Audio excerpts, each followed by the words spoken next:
இப்போ வந்துட்டு பாறை மீனும் கிழங்கான மீனும் வறுக்கிறதுக்கு எடுத்து வச்சுருக்கேன்.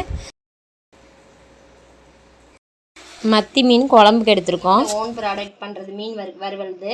இது கார்ன்ஃப்ளவர் போடுவோம், மிளகாத்தூள் போடுவோம், கொஞ்சம் வந்து பெப்பர் தூள் போடுவோம். இது வந்து கலருக்காக நம்ம கேசரி பவுடர் கொஞ்சம் போடுறோம். நாங்கள் பாறை மீனை பெரட்டுறோம். பாறை மீன் நாங்கள் வாங்கியிருக்கோம், 1 கிலோ பாறை மீன் வாங்கினோம்.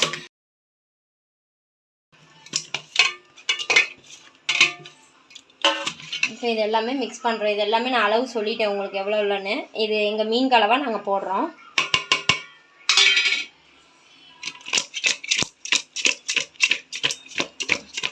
உங்களுக்கு அதில் தண்ணி இல்லை அப்படின்னா லைட்டாக தண்ணி ஊற்றிக்கோங்க. சால்ட் வந்து இதிலே இருக்கும், நம்ம போட வேண்டாம். எங்களோட மசாலில் நாங்கள் ஓன் ப்ராடக்ட் பண்ணுறதுலேயே சால்ட்டெல்லாம் இருக்கும். கட்டிட்டேன், எல்லாம் மசால் பிடிக்கணும். ஒரு அரை மணி நேரம் கழித்து இது வறுத்துக்கலாம். தனியாக வச்சிடலாம். இதை அடுத்த மீன் பார்க்கலாம். பாறை மீனை எப்படி பெரட்டி வச்சுருக்கோமோ அதே மாதிரி இந்த கிழங்கான மீனும் பெரட்டியாச்சு. கொஞ்ச நேரம் ஊறணும் ரெண்டுமே. கைஸ், நாங்கள் வந்து மத்தி மீன் குழம்பு வைக்கிறதா முதலே வந்து மிளகாத்தூள், மஞ்சத்தூள், உப்பு 3 போட்டு பெரட்டி வச்சுருவோம். அப்போ தான் உப்பு காரம் பிடிக்கும். குழம்புக்குள்ளே போடுறதுக்கு முன்னாடி போட்டால் சூப்பராக இருக்கும். இந்த மாதிரி ஊற வச்சிட்டிங்கன்னா. மத்தி மீன் குழம்புக்கு வந்து புளி கொஞ்சம் ஊற வச்சுருக்கேன், நெல்லிக்காய் சைஸ் அளவு, சின்ன வெங்காயம் கொஞ்சம், கருவேப்பிலை, பூண்டு, தக்காளி, பச்சை மிளகா. கைஸ், முதல்ல கொஞ்சம் ஆயில் ஊற்றிக்கலாம். நம்மளுக்கு எவ்வளோ தேவைப்படுதோ அவ்வளோ ஆயில் ஊற்றிக்கலாம். 2 ஜீரகம், 2 வெந்தயம். கைஸ், கொஞ்சம் நல்லா சூடாகட்டும். கருவேப்பிலை போட்டுடலாம்.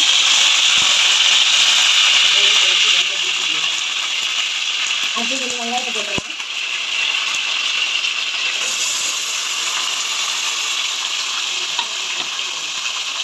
வெங்காயத்தை நல்லா வதக்கலாம், நல்லா சுண்டாக இருக்குது.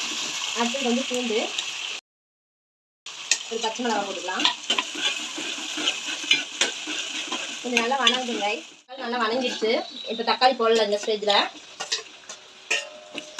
தக்காளி நல்லா வதக்கலாம். ஒரு 5 நிமிஷம் கழித்து அடுத்தது போடலாம். புளி தண்ணி ஊற்ற போகிறோம். இது நல்லா வணங்கிடுச்சு கைஸ். இப்போ புளி தண்ணி ஊற்றுறோம். நம்ம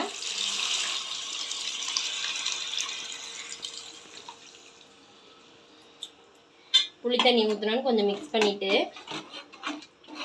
கொஞ்சம் நல்லா தண்ணி எவ்வளோ வேணுமோ உங்களுக்கு தேவைக்கு அளவுக்கு தண்ணி ஊற்றிக்கோங்க. எங்களுக்கு போதும். நல்லா கொதிச்சிட்டு இந்த ஸ்டேஜில் நம்ம மீன் போட்டுக்கலாம்.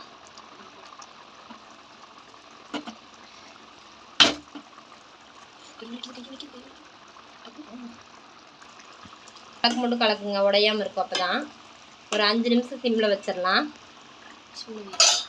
எண்ணெய் காஞ்சிருச்சு. இப்போ போடுற மீன் ஒவ்வொன்றா.